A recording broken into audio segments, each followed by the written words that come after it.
બનાસકાંઠાના લાખણી તાલુકાના doctor association Lakhani દ્વારા રાજેશ્વરી ગૌશાળા કોટડા ગામે વૃક્ષારોપણ કાર્યક્રમ યોજાયો હતો। આ કાર્યક્રમમાં ડોક્ટર એસોસિએશનના પ્રમુખ ડોક્ટર દીપકભાઈ, ડોક્ટર ભરતભાઈ, અજયભાઈ, ડોક્ટર ગણેશ દ્વારા વૃક્ષારોપણ કાર્યક્રમ યોજવામાં આવ્યો હતો અને ઉપસ્થિત રહ્યા હતા। વૃક્ષારોપણનો અને પર્યાવરણનું મહત્વ સમજાવવામાં આવ્યું હતું। ગામના સરપંચ રગાભાઈ તેમજ રમેશભાઈ તેમજ હેમાજી તેમજ મોનાભાઈ, રઘુભાઈ, ગેનાભાઈ તેમજ ગ્રામજનોએ એક પેડ માં કે નામ કાર્યક્રમ અંતર્ગત દરેકને એક વૃક્ષ વાવવા માટેની અપીલ પણ કરવામાં આવી છે। કોટડા ગામના ગ્રામજનો દ્વારા વૃક્ષોનો ઉછેર કરવા માટે સંકલ્પ લેવામાં આવ્યો છે।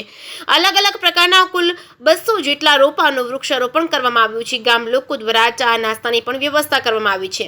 જે કે સિંગુદત સાથે મહાદેવ પ્રજાપતિ સાથે ભીમજતી ગોસ્વામી લાખણી।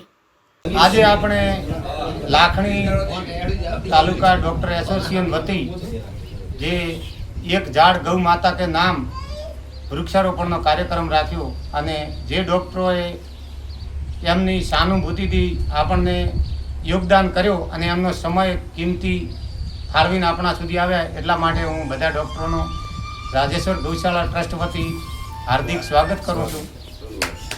અને આવા કાર્યો આપણે આ ગૌશાળાની અંદર થતા રહે એ માટે રાજેશ્વર ભગવાનને આપણે અરજ કરીએ કે એવી બધાને સદબુદ્ધિ આપે અને આવા કાર્યો થાય અને ગૌ માતાને જે તે રીતે ફૂલની તો ફૂલની પોંખડી રીતે આ વૃક્ષારોપણ છે એ મોટામાં મોટું દાન કહેવાય, કેમ કે એના માટે છોયલામાં પણ રહેશે અને વરસાદને પણ આકર્ષવાનું કાર્ય કરશે।